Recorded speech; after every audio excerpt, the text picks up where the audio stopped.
السلام عليكم ورحمة الله وبركاته.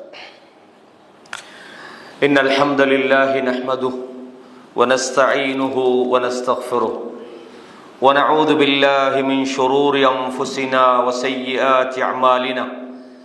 من يهده الله فلا مضل له ومن يضلل فلا هادي له. وأشهد أن لا إله إلا الله وحده لا شريك له. وأشهد أن محمدًا عبده ورسوله. أما بعد، يا أيها الذين آمنوا اتقوا الله حق تقاته ولا تموتن إلا وأنتم مسلمون. يا أيها الناس اتقوا ربكم الذي خلقكم من نفس واحدة وخلق منها زوجها وبث منهما رجالا كثيرا ونساء واتقوا الله الذي تساءلون به والأرحام إن الله كان عليكم رقيبا. يا أيها الذين آمنوا اتقوا الله وقولوا قولا سديدا يصلح لكم أعمالكم ويغفر لكم ذنوبكم ومن يطع الله ورسوله فقد فاز فوزا عظيما. கண்ணியமான இஸ்லாமிய சகோதரர்களே, சகோதரிகளே, தாய்மார்களே, இந்த அருமையான நேரத்தில் ஹிஜ்ரத் பற்றிய ஒரு ஈமானிய பார்வை என்ற ஒரு தலைப்பில் ஹிஜ்ரத் சம்பந்தமான முக்கியமான சில செய்திகளை உங்களுக்கு சொல்லலாம் என்று நினைக்கிறேன். அதற்கிடையில் இப்போ ஹிஜ்ரி இப்போ நாங்கள் எத்தனையில் இருக்கிறோம்? யாராவது சொல்லுங்க, தெரிஞ்சவங்க. ஹிஜ்ரி நாங்கள் இப்போ எத்தனாவது ஆண்டில் இருக்கிறோம்?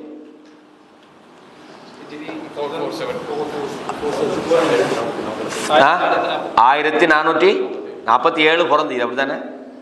அப்படியா இருந்தா ரசூலுல்லா மௌத்தாகி இப்போ எத்தனை வருஷம் ஹிஜ்ரி ஆண்டுல? எத்தனை கழிக்கணும்? ஒரு 11 கழிச்சுட்டோம். ஏன்னா கழிச்சா பேலன்ஸ். அப்ப ஹிஜ்ரத் நடந்த எவ்வளவு காலம்? 1447ன்னா கிட்டத்தட்ட 1447 வருஷம், அப்படித்தானே? ஹிஜ்ரத்தை வச்சு தான் ஹிஜ்ரி ஆண்டு தான் நம்ம 1447 நம்ம சொல்றோம். நாங்கள் புதிய வருஷத்தில் இருக்கிறோம், முஹர்ரம்ல, அப்படித்தானே? முஹர்ரம் மாதத்தில் இருக்கிறோம். ஆகவே முஹர்ரம் மாதத்தில் நிறைய இந்த ஹிஜ்ரத் சம்பந்தமான தலைப்புகள் பேசுவோம். என்ன காரணம்னு கேட்டால், இந்த அல்லாஹ் குர்ஆன்ல சொல்ற மாதிரி இந்த காலம்ன்றது இந்த வானம் பூமி படைக்கப்பட்ட காலத்திலேருந்தே 12 மாதம் தான். இஸ்னா அஷர ஷஹ்ரன் ஃபி கிதாபில்லா யௌம ஹலக்க ஸமாவாத்தி வல் அர்த். இந்த வானம் பூமியை படைச்சதுலேருந்து 12 மாதங்கள் தான். அப்போ இந்த கால சுழற்சி என்பது அது ஒரு சப்ஜெக்ட் இல்லை. நல்லது கெட்டது மாறி மாறி நடந்துக்கிட்டே இருக்கும். மனிதர்கள் எல்லாருக்கும் நல்லது நடக்கும், கெட்டது நடக்கும். அது குர்ஆன்ல அல்லாஹ் தஆலா சொல்றான், வதில்கல் ஐயாமு நுதாவிலுஹா பைனன் நாஸ் சொல்றான். காலம் என்ற அந்த சக்கரத்தை நாங்கள் மனிதர்களுக்கு மத்தியில் சுத்துறோம்ன்றோம், சுழலச் செய்கிறோம். உங்களுக்கு இன்றைக்கு சந்தோஷம்னா நாளைக்கு கவலை, மறுநாள் இன்பமும் துன்பமும் மாறி மாறி வரும். தமிழ்ல சொல்லுவாங்க, வாழும் செல்வமும் நாளித சின்பமும் வையகத்துருள் சக்கரம் போலும் என்பாங்க. வாழ்க்கையில இன்பமும் துன்பமும் சுருள்ற சக்கரம் போல. இன்றைக்கு நல்லது நாளைக்கு கெட்டது மாறி மாறி வரும். அதனால நம்ம இன்றைக்கு நமக்கு இப்படி இருக்குதே என்று கவலைப்படவும் தேவையில்லை. நாளைக்கு எப்படி வருமோன்னு நினைச்சு அதை பத்தி டென்ஷன் ஆகவும் தேவையில்லை. ஏன் அல்லாஹ் சொல்லலாம், நீங்க இந்த பூமியிலேயே வானத்திலேயே உங்களுக்கோ என்ன நடந்தாலும் இல்லா ஃபீ கிதாபி மின் கபில் நப்ரஹா, இது ஏற்கனவே எழுதப்பட்டுச்சு. எது நடந்தாலும் நம்மட அந்த, அதாவது பொதுவாக முஸ்லிம் சமுதாயம் பிரச்சனைகளை ஃபேஸ் பண்றதுக்குரிய பெரிய ஒரு பலம் என்னன்னா அவங்களோட அகீதா தான். எது நடந்தாலும் ஒரு முஸ்லிம் ரசூலுல்லாஹ் என்ன சொன்னாங்க, அஜபன் லி அம்ரில் முஃமின், மூமினுடைய விஷயம்னா அது ஆச்சரியம் தான். ஏன் தெரியுமா? இன்ன அம்ரஹு குல்லஹு லஹு கைருன், அவனுக்கு நடக்கிற எல்லாமே அவனுக்கு கைரா தான் வருது சொன்னாங்க. இது மூமினை தவிர யாருக்கும் இல்லைன்னா. அது எப்படி? இன்னைக்கு புள்ள மௌத்தா போச்சு, அல்ஹம்துலில்லாஹ், என் புள்ள மௌத்தா போச்சு, யாரா சொல்லுவாங்களா கைருன்னு சொல்றதுக்கு? சொல்லுவாங்க இல்லையே. அப்போ நம்ம திடீர்னு ஒரு பிஸ்னஸ் பண்ணினோம், பெரிய ஒரு கோடிக்கணக்கில் லொஸ்ட் ஆயிட்டு, அல்ஹம்துலில்லாஹ் எனக்கு லொஸ்ட் ஆயிட்டு, யாரா சந்தோஷப்படுவாங்க? அப்போ எப்படி கைறது? ரசூலுல்லாஹ் சொன்னாங்க, எப்படி ஒரு சந்தோஷம் வந்தா அவன் என்ன செய்யறான்? அல்லாஹ்வோட கதிர்ல அல்லாஹ் நமக்கு எழுதின நல்லது கிடைச்சி அல்ஹம்துலில்லாஹ். ஏதாவது ஒரு பெரிய பாதிப்பு வந்தா என்ன செய்யறான்? என்ன சொல்லலாம்? இன்னா லில்லாஹி வ இன்னா இலைஹி ராஜிஊன். யா அல்லாஹ், நாங்கள் அல்லாவுக்கு உரியவர்கள், நாங்கள் அல்லா இடத்துல திரும்பி எது நடந்தாலும் இந்த ரெண்டும் அவனை சந்தோஷம் வந்ததுக்காக அவன் துள்ளி குதிச்சு நான் தான் பெரிய ஆள்னு அவன் பெருமடிக்கவும் மாட்டான். கவலை வந்ததுக்காக விரக்தி அடைஞ்சு வாழ்க்கை இதுக்கு மேலே இல்லை நம்ம முடிஞ்சு போச்சுன்னு சோர்ந்து போகவும் மாட்டான். இந்த ரெண்டுலையுமே அவனுக்கு கயிறு தான். ஆக நல்லது நடந்தா நன்றி செலுத்துறான், நன்மை கிடைக்குது. தீமை நடந்தா பொறுமையாயிக்கிறான், சபர் செய்யறான், அல்லாவை நம்புறான், அவனோட கூலி எதிர்பார்க்கிறான், அதுக்கும் நன்மை தான். அப்போ வேற அவனுக்கு எது வந்தாலும் பிரச்சனை இல்லை. என்ன அதுக்கு காரணம்டா? அவன் அக்கீதா தான் காரணம். அப்போ வாழ்க்கையில் நமக்கு காலங்கள் மாறி மாறி போற நேரத்தில் சில நேரம் இன்றைக்கு நமக்கு சந்தோஷம் இருக்கும், நாளைக்கும் இதுதான் இருக்கும் இல்லை, எல்லாம் மாற்றிடுவான். இதுக்கு ஒரு பெரிய உதாரணம் தான் இந்த ஹிஜ்ரத்துக்கு முன்னுக்கு சஹாபாக்கள் வாழ்ந்த வாழ்க்கையும் ஹிஜ்ரத்துக்கு புறவு வாழ்ந்த வாழ்க்கையும். உங்களுக்கு தெரியும், மக்காவில் இந்த ஹிஜ்ரத்து செய்யறதுக்கான காரணம் என்ன, அதுக்கு முன்னால நடந்த சம்பவங்கள் என்னன்றது நம்ம நிறைய ஹதீஸ்கள் கேட்டிப்போம். சஹாபாக்கள் கொடுமைப்படுத்தப்பட்டாங்க, பிலால் ரலியல்லாஹு அவங்க சுடுமணலில் போடப்பட்டாங்க, ஹப்பாப் பின் அரத்தை நெருப்பில் போட்டு என்ன செஞ்சாங்க, பொசுக்கினாங்க, சஹாபாக்கள்ல கொலை செஞ்சாங்க, அநியாயப்படுத்தினார்கள், எவ்வளோ செஞ்சாங்க. ஹபஷாவுக்கு போனாங்க ஒரு கூட்டம், அங்கே போனாங்க, அங்கே போய் அந்த நஜ்ஜாசி மன்னன்கிட்ட போய் கம்ப்ளைண்ட், இவங்க உங்கள் மார்க்கத்தை விட்டு உங்களை விரட்ட வந்துக்கிறாங்க, நீங்கள் என்ன இவங்களுக்கு இடம் கொடுத்தீங்கன்னு அங்கேயும் போய் பிரச்சனை போடுத்துனாங்க, விட்டாங்களா? எல்லா வகையிலையும் பிரச்சனை தான். ஏன்னா மதீனாவுக்கு போகிறதையே விட்டாங்களான்னா மதீனாலையும் போய் என்ன செஞ்சாங்க, சிலாக்களை ஏமாற்றி கூட்டி வந்தாங்க, மக்காவுக்குள்ள வழிமறிச்சாங்க. ஹஜ்ரத்து போகிறதுக்குன்னு கிளம்பினவங்களை போக வேண்டான்னு தடுத்தாங்க, மனைவியும் பிள்ளையும் வேறைய பிரித்தாங்க, சொத்துக்களோட போனவங்கள இடையில வச்சு என்ன சொத்தெல்லாம் கொண்டுட்டு போகிற இங்கே சம்பாதிச்சு போவேலாண்டாங்க. சோஹிபு ரூமின்னு கேள்விப்படிப்பீங்க, இந்த அவனோட சொத்தலாண்டு தூக்கி போட்டு போனாங்க. அப்போ எல்லா துன்பங்களுக்கும் பின்னால ஒரு நபித்தோழர், உங்களுக்கு தெரிஞ்ச பிரபல்யமான ஹதீஸ், பெரும்பாலும் பயான்களில் நீங்கள் எல்லாரும் கேட்டிருப்பீங்க, ஹப்பாப் பின் அரத். ஏன்னா ரசூலுல்லாஹ் அந்த கபத்துல்லாட அந்த நிழல்ல அப்படி சாஞ்சிட்டு இருக்கிறாங்க. ஹப்பாப் வராங்க, அல்லா யா ரசூலுல்லாஹ் அல்லா தஸ்தன்சிருலனா, அல்லாஹ்வுடைய தூதரை நீங்கள் அல்லாஹ்விடத்தில் எங்களுக்காக உதவி தேட மாட்டீங்களா? அல்லா ததுல்லாஹ் லனா, எங்களுக்காக நீங்கள் அல்லாஹ்விடத்தில் பிரார்த்தனை செய்ய மாட்டீங்களா? நாங்கள் எவ்வளோ பிரச்சனைகளோட இருக்கிறோம். ரசூலுல்லாஹ் விலகி போச்சு. இவர் சோதனை தாங்க இல்லாமல் நிற்கிறாரு. ஏன்னா அவருக்கு அவ்வளோ பிரச்சனை. அவர் இந்த நெருப்புல அந்த இரும்போல இது பண்ணி கத்தி இது செய்கிறவர், கொல்ல வேலை செய்கிறவர், கொல்ல தானே சொல்லுவீங்க.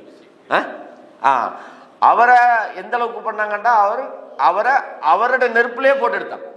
அந்த அளவுக்கு கடுமையான வேதனை. அப்போ ரசூலுல்லாஹ் என்ன சொன்னாங்க, நாம் இப்படியே இருந்துக்கிட்டு இருந்தால் சரி வராதப்பா, தூக்க ஆயுதத்தைன்னு சொல்லலை. என்ன சொன்னாங்க, ஹப்பாபே என்னது, உங்களுக்கு முன்னுக்கு வாழ்ந்தவங்களுக்கு இந்த மார்க்கத்தை பின்பற்றியதற்காக அவர்களுக்கு என்னென்ன பிரச்சனைகள் வந்துன்னு உங்களுக்கு தெரியுமா? சொன்னாங்க. எவ்வளோ பிரச்சனைக்கு ஆளாகினாங்க. சில ஆட்கள் மார்க்கத்தை பின்பற்றிய காரணத்துக்காக கொண்டு வரப்படுவாங்க, கிடங்கு தோண்டப்பட்டு இடுப்பு வரைக்கும் புதைச்சி வாழை கொண்டு 2 துண்டா வெட்டினாங்க. ஒமா யசுத்து தாலிக அந்தீனி, அல்லாஹ்வுடைய மார்க்கத்திலிருந்து அவங்க விரல இல்லை, போகலை, அந்த மார்க்கத்தை பின்பற்றுவதை விட்டும் அவர்களை தடுக்கவில்லை. இன்னொரு ஆளை கொண்டு வந்து அந்த இரும்பு சீப்பால இழுத்து வாருவாங்க, ரத்த சும்மா சரசரன்னு வடியும், மார்க்கத்தை விட்டு ஓடலையே. சொன்னாங்க, வல்லாஹி ல யுத்திம்மன்னல்லாஹு ஹாதல் அம்ருனா, அல்லாஹ் இந்த மார்க்கத்தை முழுமைப்படுத்துவான். எதுவரையும் ஹத்தா யஸீர ராகிபு மின் சன்ஆ இலா ஹத்ரமௌத், ஒரு பிரயாணம் செய்கிறவன் சன்ஆ என்ற யமன்ல உள்ள இடம், அந்த சன்ஆவுல இருந்து ஹத்ரமௌத் வரைக்கும் தனியே போவான். லா யகாஃபுஹு இல்லல்லாஹ், அவனுக்கு எதிரியே இருக்காது அல்லாஹ்வை தவிர யாரையும். அப்படி ஒரு காலம் வரப்போகுது. அப்ப ரசூலுல்லாஹ் அந்த கஷ்டமான நேரத்துல கூட அந்த சஹாபாக்களை எப்படி மோட்டிவேட் பண்றாங்கன்னா, இது உங்களுக்கு பெர்மனன்ட் இல்லப்பா, அல்லாஹ் கண்டிப்பாக இன்னமஅல் உஸ்ரி யுஸ்ரா, கஷ்டத்தோட லேஸ் இருக்குது, பயப்படாதீங்க என்று ஆறுதல் சொன்னாங்க. ஆகவே இஸ்லாமிய வரலாற்றில் இந்த காலங்கள் மாறி மாறி போற அந்த வேகத்துல பல விஷயங்கள் நடந்தது. இப்போ நாங்கள் இன்னைக்கு பார்க்குறோம், சிலவங்க முஹர்ரம் எங்களுக்கு புது வருஷம் இது பண்ணுறாங்க, அது ஒரு கொண்டாடுற ஒரு விஷயம் இல்லை. ஆனால் காலம் கடந்து செல்ற நேரத்தில் நமக்கு ஒரு கவலை வரும். என்ன கவலைண்டா, அப்படியே போன முஹர்ரமுக்கு இருந்தோம், இந்த முஹர்ரமுக்கு இருக்குதோம், போன முஹர்ரமை விட இந்த முஹர்ரம்ல என்னோட என்ன மாற்றம் இருக்குது அது பார்க்கணும். அப்படித்தானே, என்ன மாற்றம்? ஏன்னா அல்லாஹ் தஆலா குர்ஆன்ல கேக்குறான், அவலம் நுஅம்மிருக்கும் மா யததக்கரு ஃபீஹி மன் ததக்கர், உங்களில் சிந்திப்பவன் சிந்திக்க வேண்டும் என்பதற்காக உங்களுக்கு வாழ்நாளை தரலையா? நுஅம்மிருக்கும் உம்ர், உங்களை வாழ செய்யலையா? வஜாஅக்கும் நதீர், உங்களுக்கு எச்சரிப்பவர் உங்களுக்கு வரவில்லையா என்று அல்லாஹ் கேட்கிறான். அப்படின்னு சொன்னா காலம் போக போக நம்ம என்னத்தை நினைக்கணும்னா, போன வருஷம் இருந்தோம், இந்த வருஷம் இருக்கிறோம், போன வருஷத்தை விட இந்த வருஷத்துல என்கிட்ட என்ன நல்ல மாற்றங்கள் அதை பார்க்கணும். நம்ம போன வருஷமும் அதே வட்டி கடை, இன்னும் இந்த வருஷமும் அதே வட்டி கடை, போன வருஷமும் நம்ம தொழுர் இல்லை, இந்த வருஷமும் தொழுர் இல்லை, போன வருஷமும் நம்ம பாவம் செஞ்சோம், இந்த வருஷமும் பாவம் செய்யறா, நம்ம அதுலேருந்து விளைவு பார்க்கணும். காலங்கள் நம்மளை யோசிக்க வைக்க வேண்டிய விஷயம் என்னன்னா, காலம் போக போக நம்மளோட வாழ்க்கையில் உள்ள மாற்றங்களை யோசிக்கணும். மரணத்தினுடைய அந்த டேட் நமக்கு நெருங்குது, நமக்கு தெரியாது எப்படி, ஆனாலும் ஒரு நாள் போகுதுண்டா நம்மளோட வாழ்நாளில் ஒரு நாள் குறையுது. அப்ப நாங்க என்ன செய்யணும்? குறையக்கூடிய அந்த நாள் சிறந்த நாளா அல்லது வரக்கூடிய நாள், ஏன்னா கடைசி மூமெண்ட் வரைக்கும் அல்லாஹ் நமக்கு தௌபாவுக்கான ஆப்ஷனை தந்தியான். கடைசி எந்த அளவுக்கு சொன்னா, மன்கான ஆஹிரு கலாமிஹி லா இலாஹ இல்லல்லாஹ் தகலல் ஜன்னah, இறுதி வார்த்தையாக லா இலாஹ இல்லல்லாஹ் யாருக்கு இருக்குதோ அவர் சொர்க்கம். அப்படின்னு அர்த்தம் என்னடா, உங்களுக்கு உயிர் போற அந்த கடைசி நிமிடம் வரைக்கும் உங்களுக்கு டைம் இருக்குது. ஆகவே நேரம் போக போக போக, காலம் போக போக போக நாம் அல்லாஹ்வை நோக்கி நெருங்குறவங்களாக இருக்கணும் அப்படின்றத தான் நாங்கள் பார்க்கணும். அப்போ அந்த வகையில் சகோதரர்களே, இன்றைய நான் எடுத்துக்கிட்ட தலைப்பு நாளைய ஹுத்துபான தலைப்பு. நாளைக்கு ஹுத்துபா உங்களுக்கு மொழிபெயர்ப்பு தமிழில் வரும். அதே தலைப்பை தான் நான் இன்றைக்கி சொல்ல போகிறேன். இந்த பயான் கேட்குறவங்க ஹுத்துபா மொழிபெயர்ப்பு கேட்காட்டியும் பரவாயில்லை, ஏன்னா கிட்டத்தட்ட அதில் உள்ள மெசேஜ் எல்லாம் நான் சொல்லிடுவேன்.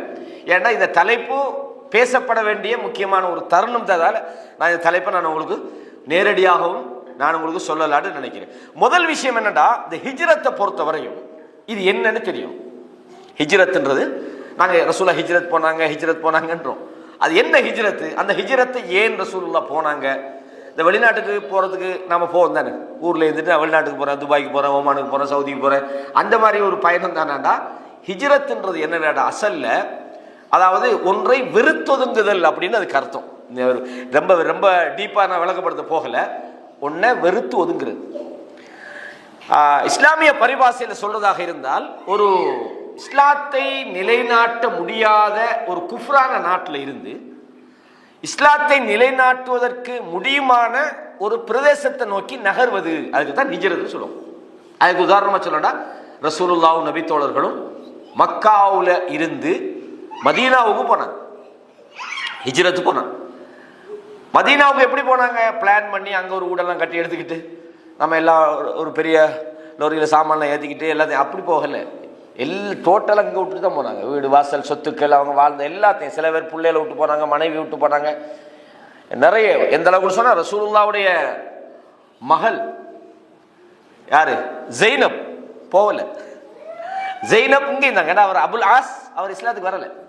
ரசூலோட மகள் கிட்டத்தட்ட எப்போ அவங்க ஹிஜ்ரத், அவங்க முஸ்லீமா இருந்தாங்க, ஆனால் மக்காவில் இருந்தாங்க. அப்பாஸ் ரசூலோட பாப்பாட்ட சகோதரர், அந்த மாதிரி நிறைய பேர் இருந்தாங்க. அந்த ஹிஜ்ரத்தை பொறுத்த வரையும் ரசூல் ஸல்லல்லாஹு அலைஹி வஸல்லம் அவங்க ஏன் போறாங்க, அதுக்கான காரணங்கள் என்னன்றதை நாங்கள் கொஞ்சம் விளங்கணும். அதுக்கு பின்னால உள்ள படிப்பினைகள் என்ன. இப்போ நாங்கள் ஹிஜ்ரத்தின் தொழுகை பாடம் நடத்தி தொழுகிற மாதிரி, நோம்பு குடிக்கிற மாதிரி ஹிஜ்ரத் பாடம் நடத்தி ஹிஜ்ரத்து போயிடாது. ஆனால் இப்போ நம்ம ஹிஜ்ரத்தை படித்து விளங்க வேண்டிய விஷயம் என்னன்னா, நாம முஸ்லிமாக இருக்கணுமாக இருந்தா நம்ம எங்கிருந்து நம்மளோட முன்மாதிரிகள் எடுக்கணும். அந்த முஸ்லிமா இருக்கிறதுக்கான உச்சகட்டமான தகமைகள், நாங்கள் அல்லாஹ்வையும் தூதரையும் உண்மையா நம்புறோன்றதுக்கான அடையாளங்கள் என்னன்றதை இந்த ஹிஜ்ரத்தில் நீங்க படிச்சு கொள்ளலாம். தான் முக்கியமான விஷயம். ரசூலுல்லாஹ் ஸல்லல்லாஹு அலைஹி வஸல்லம் அவங்க மக்காவுல வாழ்ந்த நேரத்தில் கிட்டத்தட்ட நபித்துவம் கிடைச்சி 13 வருஷம் கம்ப்ளீட். 14 வருஷம் தான் அவங்க ஹிஜ்ரத் போறாங்க.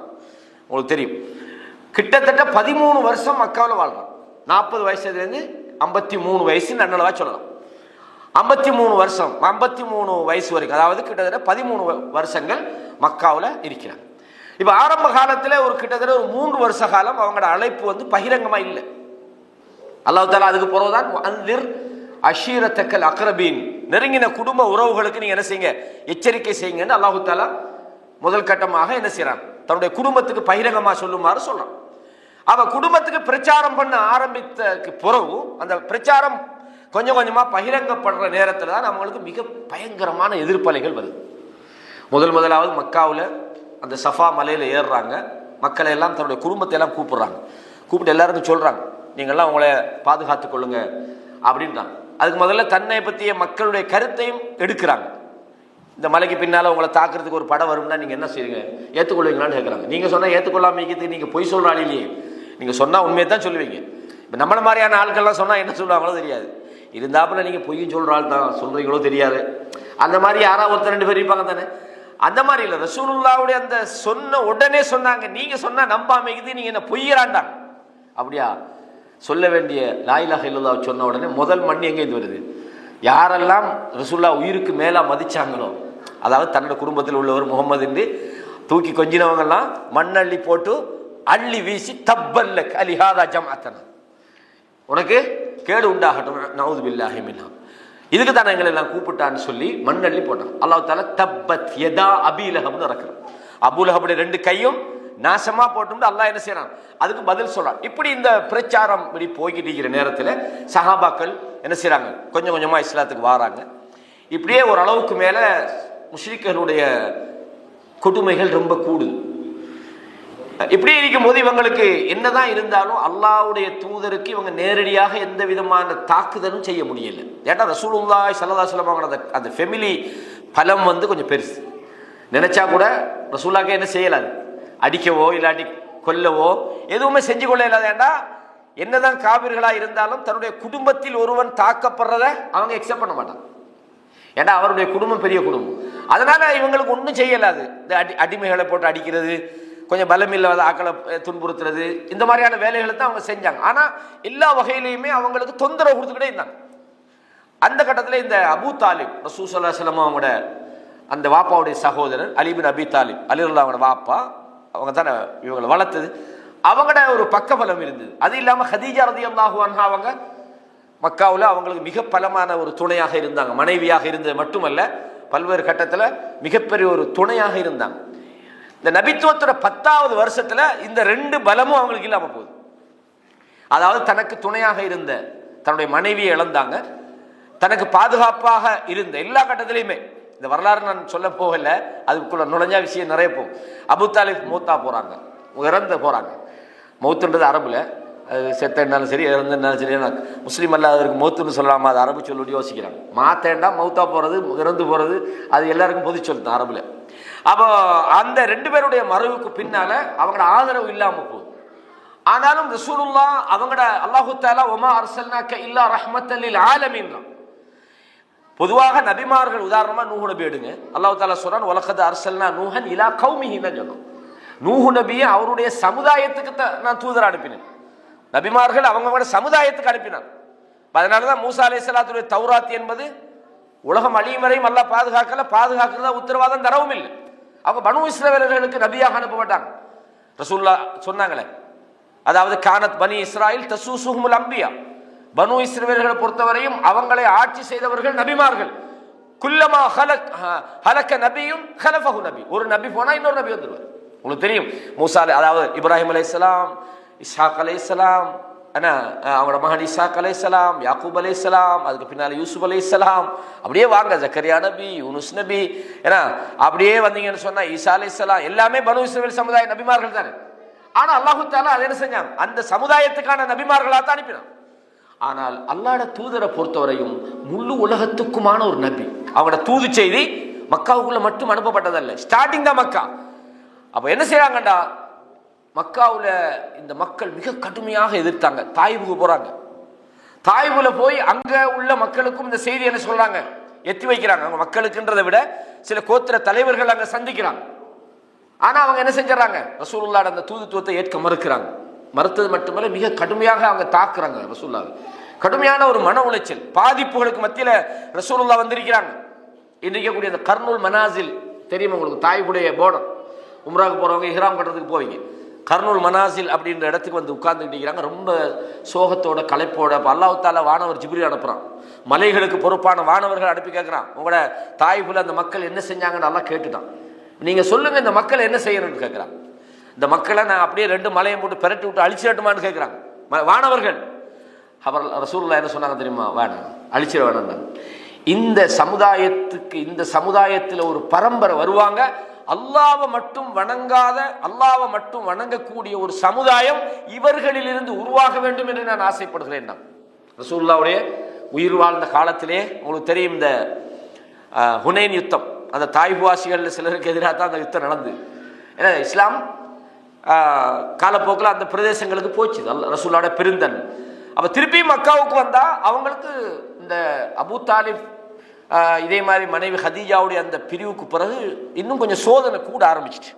அப்போ ரசூலுல்லாஹ் சொன்னாங்க, எனக்கு ஹிஜ்ரத்து செய்வதற்கான இடம் காட்டப்பட்டு விட்டதுன்னு அந்த அடையாளத்தை சொன்னாங்க.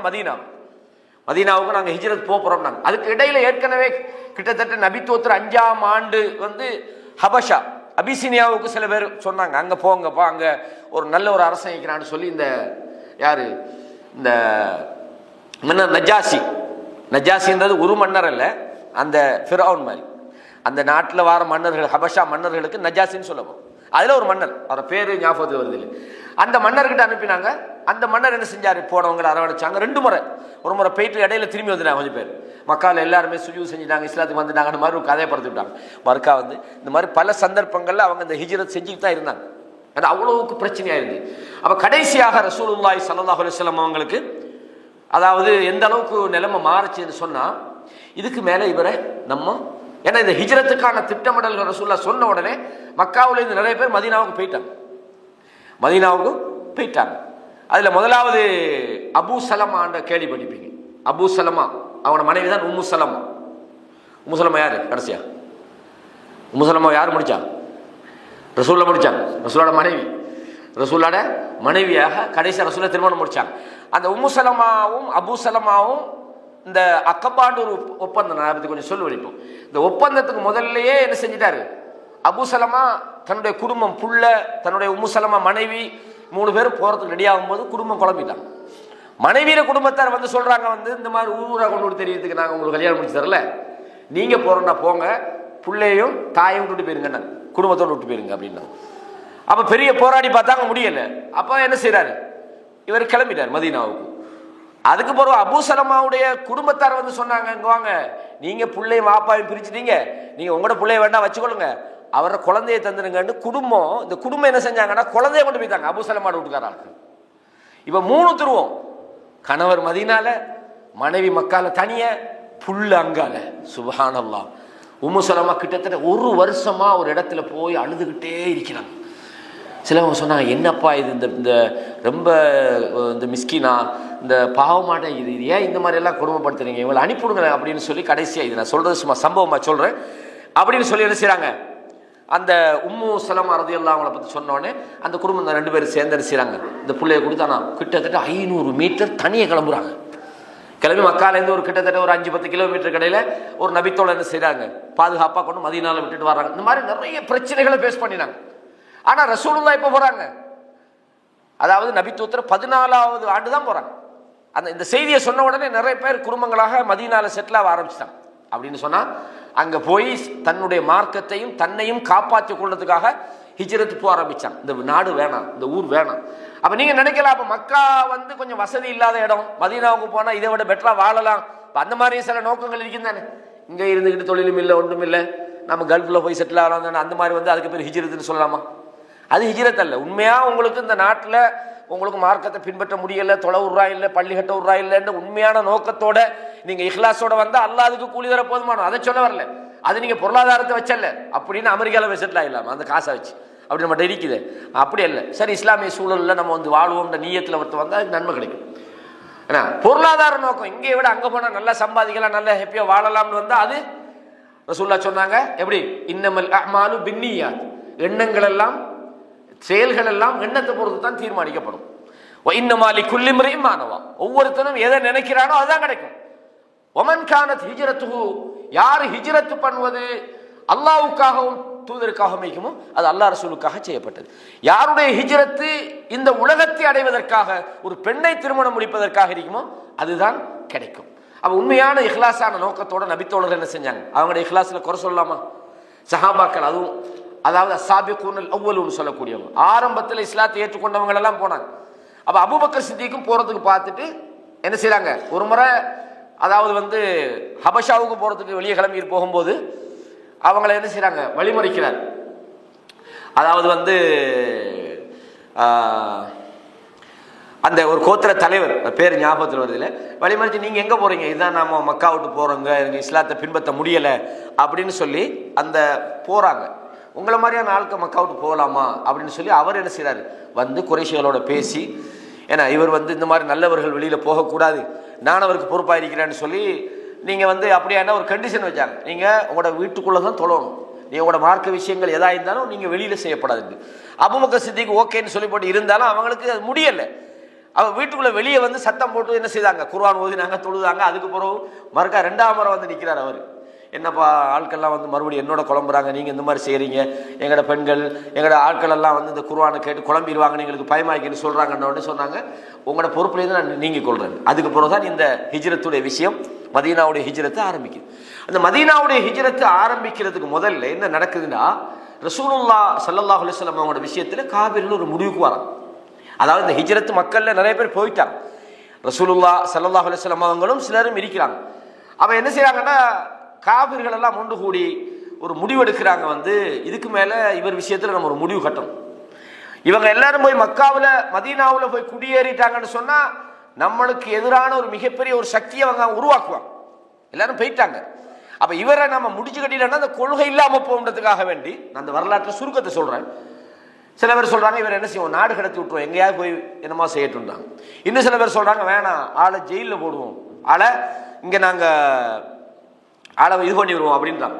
சில பேர் சொல்றாங்க இல்ல, ஆளை முடிச்சு தள்ளிடுவோம் அப்படின்னு. கடைசியாக கொலை செய்யற முடிவுக்கு வராங்க. அல்லாஹ் இதை குர்ஆன்ல சொல்றான், இது யம்குரு பிகல்லதீன கஃபரு, காபிர்கள் உங்களுக்கு மக்கர், அதாவது சதி செய்தார்கள், உங்களை ஒன்றில் அவர்கள் சிறைப்படுத்துவதாக, அவ் யக்துலு அல்லது உங்களை கொல்லுவதாக, அவ் யுஹ்ரிஜு அல்லது உங்களை ஊரை விட்டு வெளியேற்றுவதற்காக உங்களுக்கு சதி செய்யறாங்க. இவங்களும் சதி செய்யறாங்க, அல்லாஹ்வும் சதி செய்கிறான், அல்லாஹ் கைருல் மாக்கிரின், அல்லாஹ் சதிகாரர்கள் எல்லாம் இவங்க போடுற பிளானோட அவன் பெருசா போடுவான் அப்படின்னு அல்லாஹ் தஆலா என்ன செய்றான், இந்த செய்தி அல்லாஹ் குர்ஆன்லயே சொல்லி காட்டுறான். அப்ப கடைசியாக முடிவெடுக்கிறாங்க, இப்படி இவரை கொலை செஞ்சிடலாம். இந்த செய்தியை வானவர் ஜிப்ரீல் மூலமாக அல்லாஹ் தஆலா ரசூலுல்லாஹ்வுக்கு அறிவிச்சான். அப்ப என்ன செய்யறாங்கன்னா, அபூபக்கர் சித்திக் ஏற்கனவே சொல்லி வச்சுக்கிறாங்க. அபூபக்கர் கேட்கறாங்க, நானும் மதீனாவுக்கு போட்டுமான்னு. வெயிட் பண்ணுங்க, அல்லாஹ் தஆலா சில நேரம் என்ன செய்வான், உங்களுக்கு நம்மளோட சேர்ந்து போகக்கூடிய ஒரு வாய்ப்பை தருவான்னு மாதிரி சொல்றாங்க. தாமதப்படுத்திக்கிட்டே இருக்கிறாங்க. அபூபக்கருக்கு விளங்கி போச்சு, நாம எப்படியோ ரசூலுல்லாவோட தான் போறோம் ஆகிக்கிண்டு அதுக்காகவே ஒட்டகத்தை வாங்கி, நல்ல தரமான ஒட்டகத்தை வாங்கி அதுக்கு தரமான உணவை கொடுத்து கிட்டத்தட்ட 4 மாசம் அந்த ஒட்டகத்தை ரெடி பண்ணிட்டான். அவங்க இந்த வசனம் இறங்கின உடனே, இந்த செய்தி இறங்கின உடனே ஜிப்ரீல் வானவர் சொன்ன நேரத்தில் ரசூலுல்லாஹ் என்ன செய்றாங்க, அபூபக்கர் சித்திக் வீட்டுக்கு போறாங்க. வீட்டுக்கு போய் சொல்றாங்க, குடும்பங்கள்லாம் இருக்கிறாங்க, அபூபக்கரே உங்களோட குடும்பத்தெல்லாம் கொஞ்சம் அங்கிட்ட அனுப்புங்கன்னாங்க. அப்ப சொன்னாங்க, இல்லப்பா எல்லாம் நம்ம குடும்பம் தான் இருக்கிறாங்க, ஒன்றும் பிரச்சனை இல்லை, விஷயத்தை சொல்லுங்கன்னு சொல்லி அப்போ சொன்னாங்க, இப்படி தான் நாங்கள் ஹிஜ்ரத் போக வேண்டிய நேரம் வந்துட்டு. அப்போ சொன்னாங்க, அதுக்காக நான் ஆல்ரெடி 2 வாகனத்தை ரெடி பண்ணி தான் வச்சுக்கிறேன், உங்களுக்கு ஒன்று எனக்கு ஒன்றும், உங்கள்கிட்ட நீங்கள் வச்சுக்கொள்ளுங்க, என்னடைக்கு நான் பணம் தந்தா தான், நான் பணம் தந்து தான் வாங்குவேன், நான் ஃப்ரீயாக எனக்கு வாங்க மாட்டேன்றாங்க. அப்போ ரசூல் ஸல்லல்லாஹு அலைஹி வஸல்லம் அவங்களோட பணத்தில் அந்த அந்த ஒட்டகத்தை வாங்குறாங்க. அந்த 2 இது பண்ணி ரெடி பண்ணிட்டு, இப்போ ரசூலுல்லாஹ்க்கு தெரியும் இவங்க என்னை இரவைக்கு கொலை செய்யறதுக்கு திட்டம் போடுகிறாங்க, இதெல்லாம் வரலாறு.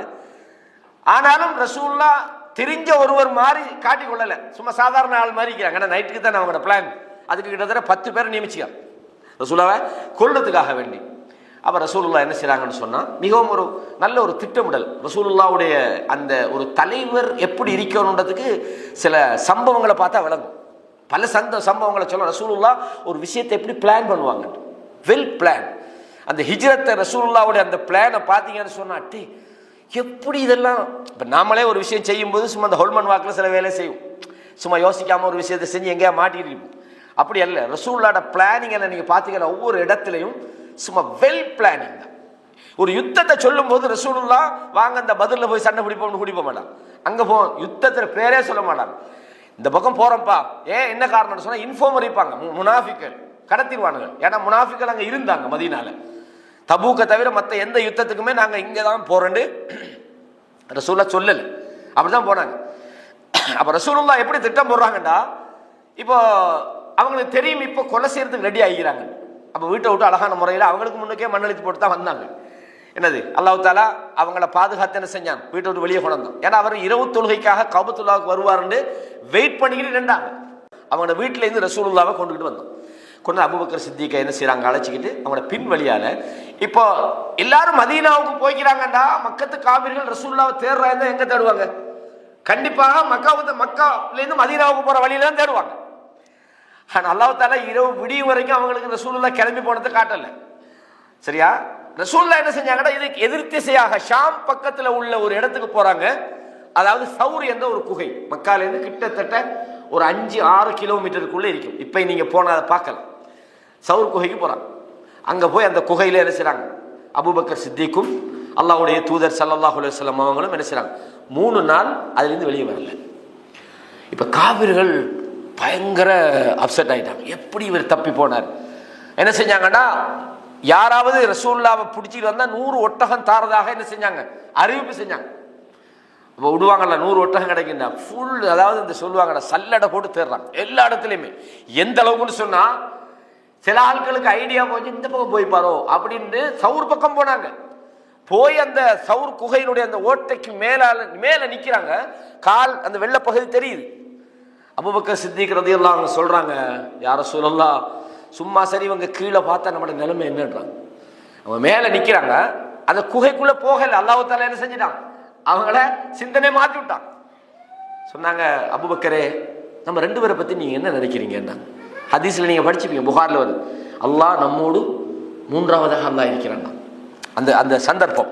அப்போ ரசூலுல்லாஹ், அதாவது அவங்களோட பிளானை பாருங்க, எதிர் திசையில் போய் எதிர் திசையிலையும் போய்கிட்டீங்கல்ல, அந்த 3 நாள் நிற்கிறாங்கடா. பொதுவாக ஒரு மனுஷன் அந்த வேகம் மிகி தானே 3 நாள் அடங்கி. சில நேரத்தில் சில பிரச்சனை வரும் பாருங்க, 1 நாள் 2 நாள் 3 நாள் 6 விட்டு பாருங்க, அந்த பிரச்சனை சும்மா இல்லாமல். அதனால கோர்ட்டில் போன உடனே டைம் போடுவோம், நாளைக்கு வாங்கம்பாங்க, அடுத்த நாள் வாங்கம்பாங்க. ஏன்னா சும்மாவே இந்த பிரச்சனை ஷோல் வாவிடும். சில நேரம் இந்த காதி கோடுகள்னு சொல்லுவாங்க, எங்கள் ஊர்கள் இருக்குது. அதாவது இந்த திருமண விவாகரத்து சட்ட கோர்ட்டுகளுக்கெல்லாம் போனால் பாருங்க, அடுத்த மாதம் டேட்டுக்கு வாங்கம்பாங்க. அடுத்த மாதம் போய் சொல்லுவாங்க, தேவையில்லை, நாங்கள் சேர்ந்து வாழ்கிறோமா. காரணம் என்னன்னா, ஒன்று கோபமெல்லாம் சில நேரம் குறைஞ்சிரும். அதுவும் ஒரு காரணம் தான், சைக்காலஜிக்கலி வழங்குதா. அப்போ ரசூலுல்லாஹ் அந்த இதில் இருந்து என்ன செய்கிறாங்கன்னா, அது பெரிய பிளான் பண்ணினாங்க. அபூபக்கர் சித்திக்குடைய மகன் அப்துல்லா என்று இருந்தாங்க. அவங்க தான் போய் என்ன செய்வாங்க, ரகசியமாக நைட்டில் போய் தங்கி அவங்களுக்கு சாப்பாடு கொடுப்பாங்க. அவங்களுடைய அடிமை என்ன செய்வார், கொண்டு போய் பால் கறந்து, இந்த மாதிரி நிறைய விஷயங்கள் எல்லாம் பிளான் பண்ணினாங்க.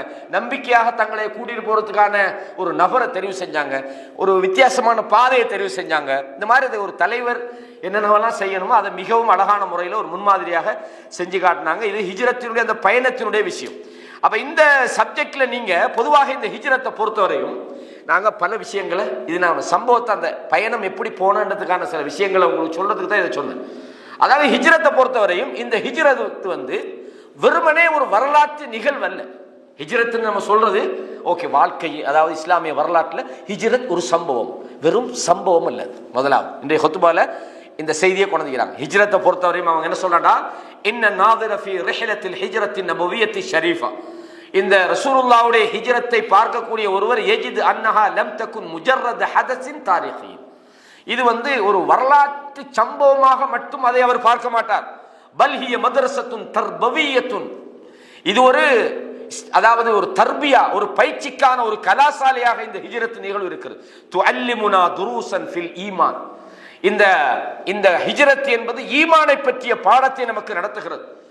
திட்டமிடல் சம்பந்தமான ஒரு பாடத்தை நமக்கு கற்பிக்கிறது. வல் உஹ்வத வஸ்ஸப்ர், இஸ்லாமிய சகோதரத்துவத்தை நமக்கு சொல்லித் தருகிறது. பொறுமை என்றால் எப்படி இருக்க வேண்டும் என்பதை சொல்லித் தருகிறது. எனவே வெறுமனே ஹிஜ்ரத் என்பது ஒரு வரலாற்று நிகழ்வாக மட்டும் நாங்கள் பார்க்க கூடாது. அதிலே பலவிதமான படிப்பினைகள் இருக்கிறது. பொதுவாக நீங்க தெரிஞ்சு கொள்ளணும், அதாவது இந்த ஹிஜ்ரத்தை பொறுத்தவரையும் அல்லாஹ்வின் மீது உங்களுக்கு உள்ள அந்த நம்பிக்கையினுடைய உச்சகட்டத்தை இந்த ஹிஜ்ரத் நமக்கு சொல்லித் தருகிறது. அதே மாதிரி வெற்றிக்கான, மறுமையில் வெற்றி வருவதற்கான காரணிகளை நாம் எப்படி எடுத்துக்கொள்ள வேண்டும் என்பதை இந்த ஹிஜ்ரத் நமக்கு சொல்லித் தருகிறது. அல்லாஹ் தஆலா சொல்றான், வமன் யத்தகில்லாஹ யஜ்அல் லஹு மக்ரஜா, யார் அல்லாஹ்வை பயந்து வாழுகிறாரோ அவர், அதாவது மஹ்ரஜா, அல்லாஹ் அவனுக்கு மஹ்ரஜ உருவாக்குறான். மஹ்ரஜ் என்னடா, எக்ஸிட் அர்த்தம் இங்கிலீஷ்ல. உங்களோட பிரச்சனையில இருந்து, உங்களோட துன்பத்தில இருந்து, உங்களோட கஷ்டத்தில இருந்து நீங்கள் எப்படி வெளியாகலாம், எப்படி நீங்கள் உங்களுடைய துன்பங்களில் இருந்து வெளியாகலாம், எப்படி நீங்கள் வெற்றிக்கான அந்த பாதையிலே நீங்கள் செல்லலாம் என்பதை இந்த ஹிஜ்ரத் நமக்கு சொல்லித் தருகிறது. ரசூலுல்லாஹி ஸல்லல்லாஹு அலைஹி வஸல்லம் அவங்களோட வாழ்க்கையில மிக முக்கியமான ஒரு சப்ஜெக்ட் தான் இந்த ஹிஜ்ரத். இஸ்லாமிய வரலாற்றில் இன்றைக்கு வரைக்கும் ஹிஜ்ரத் என்பது ஒரு மிகப்பெரிய ஒரு சமூக மாற்றத்துக்கு காரணமாக இருந்தது.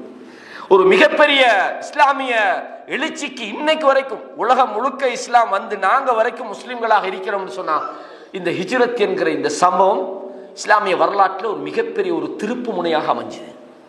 விளங்கா சொல்ல, இஸ்லாமிய வரலாற்றினுடைய கோணத்தை அது மாற்றி அமைத்தது. இஸ்லாமிய வரலாற்றிலே மிகப்பெரிய வெற்றியினுடைய ஒரு முதல் படியாக இந்த ஹிஜ்ரத் இருந்தது. கஷ்டப்பட்டாங்க. ரசூலுல்லாஹி ஸல்லல்லாஹு அலைஹி வஸல்லம் அவங்களும் நபித்தோழர்களும் வாயால சொல்ல முடியாத அளவுக்கு அவர்கள் துன்பப்பட்டார்கள். அந்த துன்பங்களின் போதெல்லாம் பொறுமையா தான் இருந்தாங்க. அல்லாஹ்விடத்தில் உதவியை கேட்டாங்க.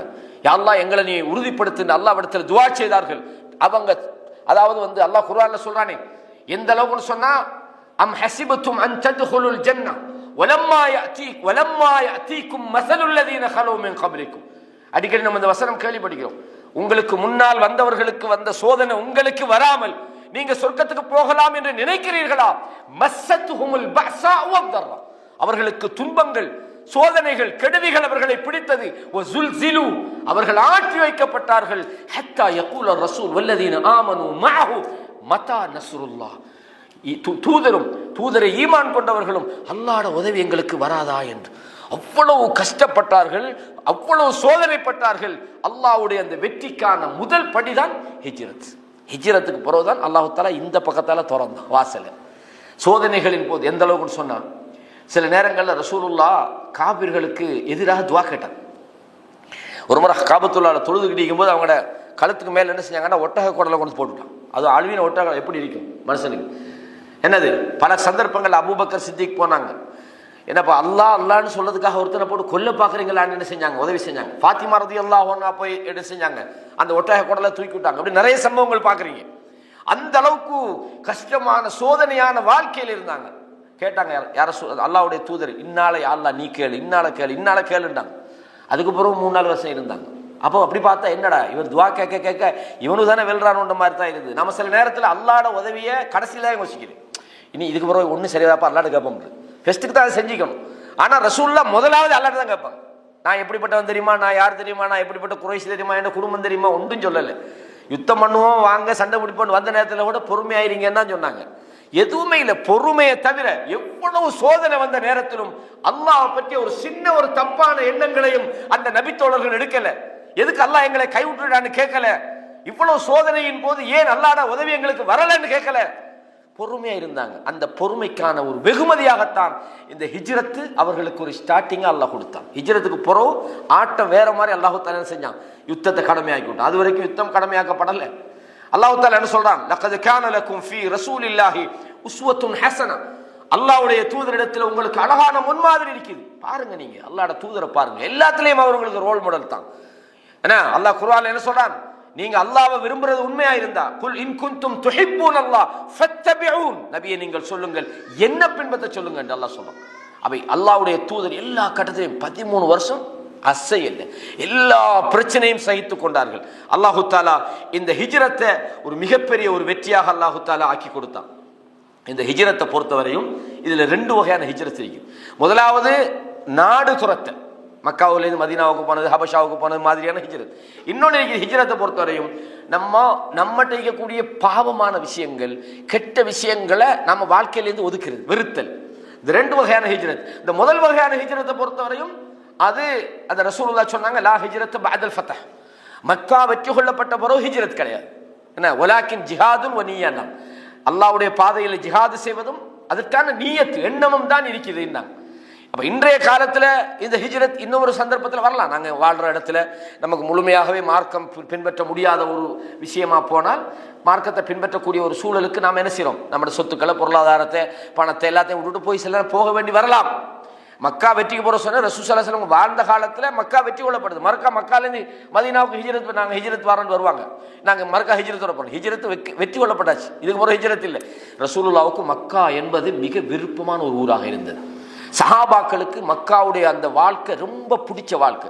இன்னும் சொல்ல போனால் அவங்க போன மதீனாவுக்கும் அவங்களோட லைஃப் சிஸ்டத்துக்கும் சம்பந்தமே இல்லை. அங்கே ஒரு பக்கத்தில் நோய், மதீனாவில் போனால் உங்களுக்கு தெரியும் ஒரு வகையான காய்ச்சல். சில ஆட்கள் வந்து திரும்பி போய்த்தாங்க, யாரை சொல்ல நாங்கள் பண்ணின ஒப்பந்தத்தை எங்களை கலட்டி விடுங்கன்னாங்க வந்து ரசூலுல்லாஹ். சிலவங்க வந்து என்ன செஞ்சாங்கன்னா, அந்த ஒட்டகங்களையும் ஒட்டகம் மேய்ச்சவரை கொண்டுட்டு ஒட்டகத்தில் கலவரத்துட்டுலாம் சிலவங்க போனாங்க. அந்த அந்த வெப்பநிலை, அந்த மக்காவினுடைய அந்த சூழ்நிலை பிடிக்காம அபூபக்கர் சித்திக் கடுமையாக நோய்வாய்ப்பட்டாங்க மதீனால. அப்போ மதீனா என்பது மக்காவாசிகளுக்கு பிஸ்னஸ், ஏன்னா இவங்க எல்லாம் பிஸ்னஸ்காரங்க. மக்காவில் வாழ்ந்தவங்க பிஸ்னஸ், அங்கே போனால் விவசாயம், அவங்களுக்கு பிஸ்னஸுக்கு சம்மந்தம் இல்லை. அப்போ தங்களோட வாழ்க்கையில் சம்மந்தம் இல்லாத ஒரு இடத்துல போய் மனுஷன் வாழ்றன்றது ஒரு மிகப்பெரிய சேலஞ்ச். ரெண்டாவது, இன்னைக்கு மாதிரி நம்ம போய்த்து ஒரு 2 வருஷத்துல வந்துடலாம் தானே, இல்லை, போனது தான். பொருளாதாரங்களை, சொத்துக்களை, குழந்தைகளை, மனைவியை, குடும்பங்களை எல்லாம் தூக்கி போட்டு தான் போனாங்க. அதனால மக்காவுல ஹிஜ்ரத்து பண்ணின, மதீனாவுல ஹிஜ்ரத்து பண்ணி இருந்த யாருக்கும் சொந்த ஊர்ல வந்து திரும்பி அவங்களுக்கு வாழ முடியாது சட்டம். சஹாபாக்கள் யாரா இருந்தாலும் மதீனாவுக்கு போனவங்க திரும்பி மக்காவுல வந்து வாழ இல்லாது. எங்கட ஊர் தானே ஹிஜ்ரத்து போனா போனதுதான். அது இஸ்லாமிய கிலாபத் வந்து மக்கா வெற்றி கொள்ளப்பட்ட பிறகும் இவங்களுக்கு வர இயலாது. அந்த அளவுக்கு ஒரு மிகப்பெரிய ஒரு தியாகத்தை பண்ணினாங்க. அல்லாஹ் குர்ஆன்ல சொல்றான் எப்படி, இன்னல்லாஹ் அஷ்தரா மினல் முஃமினீன அன்ஃபுஸஹும் வ அம்வாலஹும் பிஅன்ன லஹுமுல் ஜன்னah. மூமின்களிடமிருந்து அல்லாஹ் அவர்களுடைய உயிர்களையும் அவர்களுடைய பொருளாதாரத்தையும் வாங்கி விட்டான். இஷ்தரான்றது விலைக்கு வாங்குறதுன்னு சொல்றது. இஷ்தரைத்து கலமண்டா, இஷ்தரைத்து ஹாத்திஃபண்டா, நான் அந்த போனை வாங்கிட்டேன்னு அர்த்தம். காசு கொடுத்தாச்சு, முடிஞ்சு, டீல் முடிஞ்சுன்னு அர்த்தம். அப்ப என்ன பிரைஸ் என்ன? பிஅன்ன லஹுமுல் ஜன்னah, சொர்க்கத்தை தார அல்லாஹ். அப்படின்னா நம் பொருளாதாரம் நம்மட இல்லை, அது அல்லாஹ்வுடையது.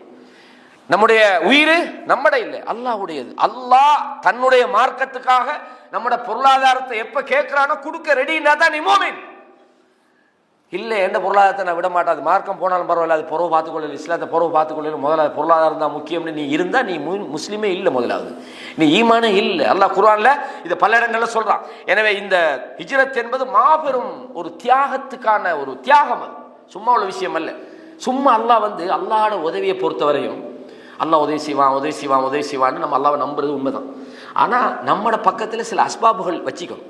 அல்லாஹ் சொல்லல நீங்க அல்லாஹ் உதவி செய்வான், நீங்க ரசூல் ஸல்லல்லாஹு அல்லாஹ் உதவி செய்வான்னு மக்காலே இருந்திக்க வேண்டியதானே? ஏன் அவ்வளோ பிளான் பண்ணி அதுக்குன்னு ஒட்டகத்தை ரெடி பண்ணி 3 நாள் போய் சவுர் குகையில தங்கி அதுக்கு ஆள் வச்சு இவ்வளவு சிரமப்படணும்? அல்லாஹ் உதவி செய்வான், அல்லாஹ் உதவி செய்வான்னு சும்மா முக்குத்தனமா இல்லையே. சில ஆளுக்கு அல்லாஹ் உதவி செய்வான்றத பலவீனத்துக்கு பயன்படுத்துறாங்க. அல்லாஹ் உதவி செய்வான், நான் அஸ்பாபுகளை தேர்றல. அல்லாஹ் உதவி செய்வான், அல்லாஹ் உதவி செய்யறது உண்மை. அல்லாஹ் குர்ஆன்ல உதவி செய்யற இடங்கள் எல்லாம் பாருங்க. பத்ர் போர்க்களத்தில் உதவி செஞ்சான். அல்லாஹ் குர்ஆன்ல சொல்றானா இல்லையா, லகத் நஸரக்குமுல்லாஹு பி பத்ரின் வ அன்தும் அதில்லா. நீங்க கொஞ்சமாக இருந்தீங்க, ஆனா பத்ர் போர்க்களத்தில் அல்லாஹ் உதவி செஞ்சான். எப்போ உதவி செஞ்சான்? அல்லாஹ்வோட உதவி எப்போ வந்தது? இவங்க போய் பத்ரில் நின்று, ஏன்னா அங்க 1000 பேர் பெரும்பெரும் ஆயுதங்களோட வாராங்க, நம்ம ஒன்றுமே இல்லாம நிக்கிறோம். போர் செய்யுமா வானாமாட்டு மஷூரா பண்ணி ரசூலோட மஷூராவுக்கு போறவு, மதீனாவாசிகள் நாங்க போருக்கு ரெடின்னு சொல்லி எதிரிகளுக்கு முன்னால எதிரியை பார்த்து அங்கிட்டு 1000 பேர் நிக்கிறோம், நம்ம கொஞ்சம் பேர் தான் நிக்கிறோம். இதுல கண்டிப்பா நாம தோத்து போறோம், நாங்கெல்லாம் கொலை செய்ய போறோம். யார சொல்ல இந்த உயரமான இடத்துல நீங்க இருங்க, எங்கட பிரச்சனை உங்களுக்கு தெரியுது, நாங்க கொல்லப்பட போறோம், நீங்க பேசாம மதீனாவுக்கு போனீங்கன்னா எங்களை விட உங்களை காப்பாத்த அங்க ஆளிக்கிறாங்கன்னு சொல்லி அந்த அளவுக்கு இந்த யுத்தத்தில் ஒரு நபித்தோழர் சொல்றாரு, யார சொல்லலாம் நான் உங்களை பழி வாங்கணுங்கிறாரு. அப்ப அந்த மாதிரி ஒரு அதாவது ஏதோ ஒரு கம்போ தடியோ பண்ணிட்டுருந்ததுக்காக அது ஏதோ ஒரு சம்பவம். அது பத்ர் போர்க்களத்தில் நடந்த ஒரு சம்பவம். அது ஏன்னா ரசூலை தள்ளும் போது ஏதோ கொஞ்சம் இவருக்கு பட்டுட்டு, அப்ப ரசூலா சொன்னாங்க பழி வாங்க போறியா? அப்ப ரசூலுல்லாஹி ஸல்லல்லாஹு அலைஹி வஸல்லம் ஓகே பழி வாங்க போறேன்னு சொல்லி போட்டு அவர் பழி வாங்கல. அவர் அந்த இடத்துல முத்தமிடுறாரு. ஏண்டா யா ரசூலல்லாஹ், இந்த யுத்தத்துல நான் மூத்தா போறேன், அதாவது சாவ போறேன்டாங்க. அப்ப அல்லாஹ் தஆலா அந்த யுத்தத்தில் என்ன செஞ்சான்? லக்கத் நஸரக்குமுல்லாஹு பி பத்ர்ன்றான். அல்லாஹ் உதவி செஞ்சேன்றான். எப்போ?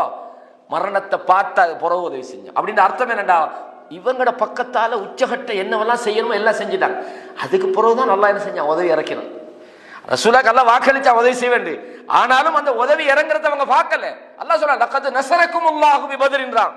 இதே நேரத்தில் உல்டாவா இன்னொரு இடத்துல நடந்தது. எங்க? ஹுனைன்ல. அங்க என்ன நினைச்சிருந்தாங்கன்னா, நாங்க 10,000 பேர், அவங்க 2 குடும்பம் தான், இவங்களுக்கு இல்ல சின்ன 2 அடி போன உடனே சாத்தி விட்டு வாரத 10 நிமிஷம் வேலை நினைச்சிட்டு போனாங்க. அல்லாஹ் என்ன செஞ்சா?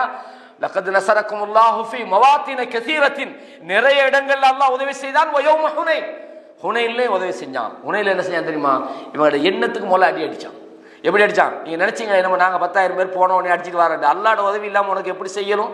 அல்லாஹ் என்ன செஞ்சான்? இது அஜபத்கும் கஸ்ரத்துக்கும், உங்களுடைய பெரும்பான்மையாக நீங்கள் இருக்கிறீர்கள் என்பது உங்களை பெருமைப்படுத்திய போது அல்லாஹ் சொல்றான் வலம் யுக்னி அன்கும் ஷைஅன், உங்களை பெரும்பான்மை உங்களுக்கு எந்த பிரயோசனம் இல்லை. வாகத் அலைக்குமுல் அர்து பிமா ரஹபத், பூமி விசாலமாக இருந்தது, ஆனா உங்களுக்குள்ள சுருங்கி போய்விட்டது. சும்மா வல்லைத்தும் முதுபிரின், புறமுது காட்டி நீங்க ஓடுனீங்கன்னு அல்லாஹ் சொன்னான். அல்லாஹ் என்ன செஞ்சான்? அதுக்கு பிறகு வானவர்கள் இறக்கினா உதவி செஞ்சான். ஆனா இங்க அல்லாஹ்வோட உதவியை எப்போ அவங்க அடைகிறாங்கன்னா, போய் அந்த அவங்களோட உச்சகட்டத்தை செய்யறாங்க. இதுக்கு மேல அல்லாஹ் உதவி செஞ்சுதான் ஆகும் அப்படின்னு கட்டத்துக்கு. இது வீட்டுக்குள்ள இருந்துட்டு அல்லாஹ் உதவி செய்வான் அப்படி இல்லை. அல்லாஹ் தஆலா குர்ஆன்ல சொல்றான், நாம தியாகம் பண்ணணும். அல்லாஹ் எப்படி சொல்றான்னு சொன்னா, நபியே நீங்கள் சொல்லுங்கள். சூரத் தௌபா எடுத்து பாருங்க, 24ஆம் வசனம். இது ஒரு முக்கியமான வசனம், நம்பரை குறிச்சு வச்சுட்டு வீட்டுல போய் பாருங்க. குல் இன் கான ஆபாவுக்கும், உங்களுடைய தந்தைமார்களும், வ அபுனாவுக்கும், உங்களுடைய பிள்ளைகளும், வ இஹ்வானுக்கும், உங்களுடைய சகோதரர்களும், வ அஷீரத்துக்கும், உங்களுடைய குடும்பமும், வஅம்வாலுன் இக்தரஃப்துமுஹா, நீங்கள் சம்பாதித்த உங்கள் பொருளாதாரமும். போயிட்டு நல்லா பாருங்க, அல்லாஹ் வசனங்களை சொல்லும்போது எப்படி சொல்றாங்க. அதாவது உங்க வாப்பாமாரு, உங்களோட பிள்ளைகள், உங்களோட சகோதரர்கள், ஓன் பிரதர்ஸ், உங்களோட கூட பிறந்த சகோதரர்கள், உங்களுடைய மனைவிமார்கள், அஷீரத்துக்கும் உங்களோட குடும்பம், அம்வாலுன், நீங்க சம்பாதிச்சது. வாப்பா விட்டுட்டு போனது பரம்பரை சொத்து இல்லை. நீங்க ஓமான்ல 20 வருஷம் சம்பாதிச்சு கஷ்டப்பட்டு வேறு செஞ்சு அந்த உங்களோட பொருளாதாரமும். ஏன்டா வாப்பாட சொத்துன்னு சும்மா அழிச்சுட்டு போயிடுவாங்க, இது நாம் உழைக்கலையேன்ட்டு. நீங்க சம்பாதிக்கிறத நீங்க லேசில் என்ன செய்ய மாட்டீங்க, கொஞ்சம் யோசிப்பீங்க. இதுக்கு நம்ம செலவழிக்கணுமா, இது வீணா, இது அநியாயமா, இது பாவமா, இது நம்ம கூட ஏன்னா அப்படி நம்ம யோசிப்போமா இல்லையா? நம்ம நமக்கு அந்த வலி, அந்த கெக்குமை நமக்கு தெரியும். அப்ப அல்லாஹ் சொல்றா, நீங்கள் சம்பாதித்த உங்கள் பொருளாதாரமும் நஷ்டம் வந்துருமோண்டு பயந்து கொண்டு செய்கிற உங்கள் வியாபாரம். வியாபாரத்தில் 2 டிகிரி. எதுக்குத்தான் இந்த வியாபாரத்தை நம்ம தொடங்கணும்? தேவையில்லாமல் வருஷம் அதுக்கு வேறையா காசு போகுதுன்னு இந்த வியாபாரம் போனாலும் பரவாயில்லைன்னு சில வியாபாரம். அந்த வியாபாரத்தை நான் சொல்ல அல்லாவுக்காக விட்டுட்டோம்மா. நீ அல்லாவுக்காக விட்டது உண்மைதான். வருஷம் நீ இவ்வளோ காசு கொடுத்துக்கிட்டு இருந்தீங்க, அது அந்த வியாபாரம் இருந்ததுக்கு உனக்கு நஷ்டம் தான். அப்படி வியாபாரம் இல்லை, பெரிய லாபம் தரக்கூடிய ஒரு வியாபாரம். நஷ்டம் வந்துருமோன்னு பயந்துக்கிட்டு நீங்க அந்த வியாபாரத்தை நல்ல கவனமா செய்றீங்களே, அந்த வியாபாரத்தை விட எப்படி அதை விட அல்லாஹ் சொல்றான், வமசாக்கினு தர்தௌனஹா, நீங்கள் விருப்பத்தோடு வாழுகிற உங்கள் வீடுகள். அப்படின்னு சொன்னா நீங்க ரொம்ப ஆசைப்பட்டு இஷ்டமா கட்டின வீடு. சென்னையில் பெருசா கட்டிப்பீங்க, நம்ம அங்க செட்டில் ஆகும், அங்க போனா தான் நமக்கு பொருளாதாரம் நல்லா இருக்கும். ஏதோ நீங்க கிராமத்தில் உங்களோட வீடு ஒன்று நிற்கும், அது பாலடைஞ்சு கிடைக்கும். அந்த வீட்டை நீங்க லேசா எடுடா பண்ணி யாருக்கா கொடுக்கலாம். ஆனா சென்னையில் நீங்க கட்டினீங்களை பார்த்து ரொம்ப எல்லா வகையான புதிய இதோட அல்லாஹ் சொல்றா, நீங்கள் விரும்பி வசிக்கிற உங்கள் வீடுகளும். அல்லாஹ் சொல்றா எப்படி சொன்னா, அஹப்ப இலைக்கும் மினல்லாஹி வ ரசூலி, அல்லாஹ்வை விட, அல்லாஹ்வுடைய தூதரை விட, வ ஜிஹாதின் ஃபீ சபீலி, அல்லாஹ்வுடைய பாதையிலே நீங்கள் போராடுவதை விட உங்களுக்கு அவைகள் எல்லாம் விருப்பமாக இருந்தால். அப்படின்னு என்ன அர்த்தம்? அல்லாஹ்ட மார்க்கமா பொருளாதாரமாண்டா? பொருளாதாரம் போனா நம்ம வராமைக்கும் மார்க்கத்தை விட்டுறப்படாது. இது மாறி நினைச்சு காசு பணம் உழைக்கணுமா, மார்க்கம் பிரச்சனை இல்லை. இஸ்திக்பார் செய்கிறது தானே, இல்லை ஒரு ஹஜ்ஜு செய்கிறது தானே, அது அல்லா இடத்துல அல்லாஹ் எப்போ தானே. அப்படி மார்க்கத்தை தூக்கி போட்டு பொருளாதாரத்துக்கு பின்னால் ஒருத்தன் போரான்னு வைங்களேன், என்னல்ல மூமின் அல்லாஹ் சொல்றான், ஃபதரப்பசு ஹத்தா யாத்தி அல்லாஹு பிஅம்ரி, அல்லாஹ் உங்களை அழிக்கிற வரைக்கும் நீங்கள் எதிர்பார்த்துறீங்கன்னு அல்லாஹ் சொல்றான்.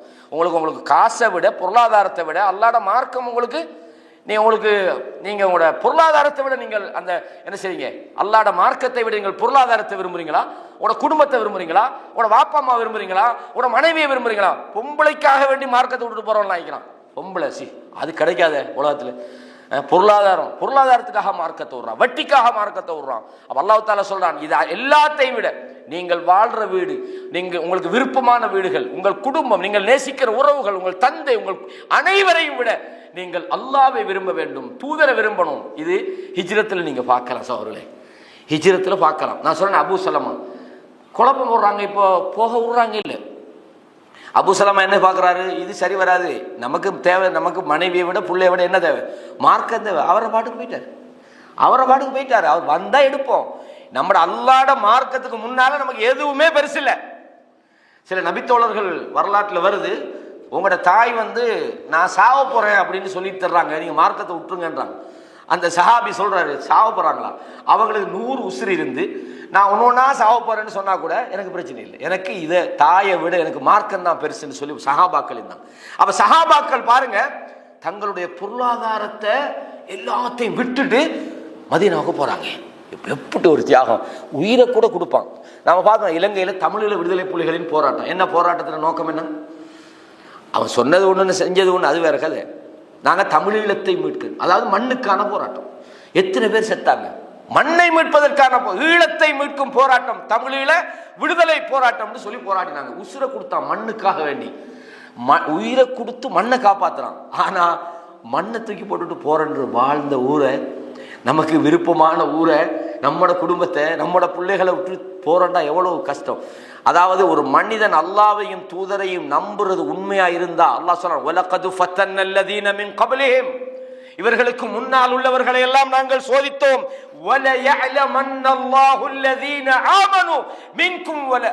அதாவது யார் உண்மையான ஈமான் கொண்டவர்கள், யார் பொய்யர்கள் என்பதை நாங்கள் தெரிந்து கொண்டோம். எப்போ விளங்கும்டா, உனக்கு ஒரு சோதனை வரணும். காசா பணமா மார்க்கமா? நீ காசு தாண்டி முடிவெடுத்துட்டேன்னா மார்க்கம் உன்னிட்டு போயிடும். அல்லாஹ் பிடிச்சிட்டான் போ. அல்லாஹ் சொல்லலாம், பொருளாதாரத்தை, உங்களோட குடும்பத்தை, உங்களோட பிள்ளைகளை விட நீங்க மார்க்கத்தை தூக்கி போட்டீங்கடா, நீங்க மார்க்கத்தை விட இவைகளை எல்லாம் நீங்க தலைக்கு மேல வச்சீங்கடா, அல்லாஹ்வோட அழிவை நீங்கள் எதிர்பாருங்கன்னு அல்லாஹ் சொன்னோம். அந்த நபித்தோட எல்லாத்தையும் தூக்கி போட்டாங்க. சுஹைபு ரூமி கேள்விப்படுவீங்க, அவர் போறாரு ஹிஜ்ரத்து போறதுக்கு, காபிர்கள் பிடிச்சிக்கிட்டாங்க. அவர் ரூம், அதாவது ரோமாபுரியை சேர்ந்தவர், மக்காவுலகம் வாழ்றாரு, மக்காலாம் வாழ்றாரு. சொன்னாங்க, இந்த பாரு நீ விருசா வந்து இந்த எல்லாத்தையும் கொண்டுட்டு இங்கே இது மதீனாவுக்கு போயில, நாங்கள் உடனே விட மாட்டோம் அப்படின்ட்டாங்க. சுஹைபுரம் என்ன சொன்னாங்க தெரியுமா? உங்களோட பிரச்சனை என்ன? நான் இதெல்லாம் கொண்டு போகப்படாது, அவ்வளோதானே, இந்த எல்லாத்தையும் எடுத்துக்கிடுங்க, எல்லாத்தையும் எடுத்துக்கொள்ளுங்கள், நான் எனக்கு அல்லாஹ்வோட மார்க்கம் தான் வேணும். எவ்வளோ பெரிய தியாகம்! ஒரு நாள் உழைச்சது இல்லை, மாச சம்பளத்தை எடுக்கிற சொல்லல, வாழ்க்கையே எடுத்துக்கொள்ளுங்கன்றார் பொருளாதாரத்தை. அவர் சொன்னாங்க, ரசூலுல்லாஹ் சுஹைப் வந்து லாபமான ஒரு வியாபாரத்தை செய்து விட்டு வந்திருக்கிறான்னு சொன்னாங்க. அந்த மாதிரி ஒரு தியாகம் தான் அல்லாஹ் குர்ஆன்ல சொல்றான். உங்களுக்கு தெரியும், சூரத்துல் ஹஷ்ர், அதாவது 59வது அத்தியாயம், நீங்க அதை படிச்சு பாருங்க. இந்த பனு குரைலா, பனு நதீர் என்ற அந்த இடத்துல இருந்த யூதர்களை ரசூலுல்லாஹ் என்ன செஞ்சாங்க? போராடி கருவறுத்தாங்க. அந்த யூதர்கள் தான் ஹந்தக் யுத்தம் நடக்கிறதுக்கு பின்னால நயவஞ்சகத்தனமா காரணமா இருந்தாங்க. யூதன் எங்க போனாலும் அவனோட வேலை தான்.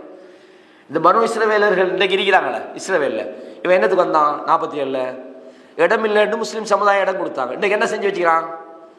என்னது? பலஸ்தீனம் இல்லை, இப்போ இஸ்ரவேல் தெரியுது மெப்ல, கூகுள் மெப்ல பலஸ்தீனத்தை காணும். அடே, தங்க இடம் கொடுத்தா இதான இது யூதர்களோட வேலை. இந்த வேலையை மதீனால உள்ள யூதர்கள் செஞ்சாங்க. மதீனால பனு குரைலா, பனு நதீர்ல எல்லாம் யூதர்கள் இருந்தாங்க. இவங்களோட வேலை என்னன்னு சொன்னா, அந்த ஹவுஸுக்கும் ஹசரஜ் கடையில சண்டை மூட்டாய் கூட்டி இதுல குளிர் காய்வாங்க. இன்றைக்கு செய்யறாங்களே, விளக்கா சொல்லுது, இவங்களோட வேலை அண்டையிலேருந்து அவங்க துரோகம் தான். இவங்க இந்த ரசூலுல்லாஹ் மதீனாவுக்கு போன உடனே பெரிய பிரச்சனை இவங்களுக்கு தான். ஏன் தெரியுமா? இவங்க ஏற்கனவே சொல்லிக்கிட்டு இருந்தாங்க, மதீனால இவங்களுக்கு என்ன சரி பிரச்சனை வந்தா என்ன சொல்றேன்னா, எங்களுக்கு ஒரு நபி வருவார், ஏன்னா நாங்க நபியுடைய பரம்பரை, நபி வந்து அவங்கள வச்சுக்கொள்றாங்க.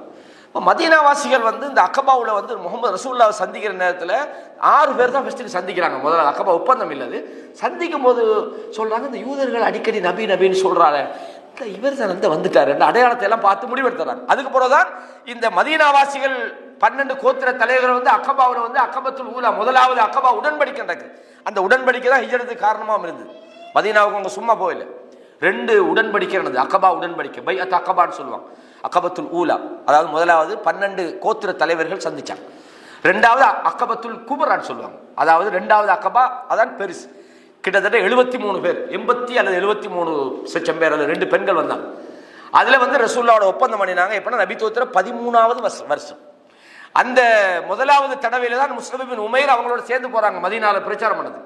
அவங்க போய் பண்ணின பிரச்சாரத்துக்கு போறதுதான் 70 லட்சம் பேர் பெரும் பெரும் தலைவர்கள் வராங்க. ரசூலுல்லாஹ்வை மதீனாவுக்கு அழைச்சிக்கிட்டு போறாங்க. அந்த ஒப்பந்தமும் அதுல செய்யப்படுது.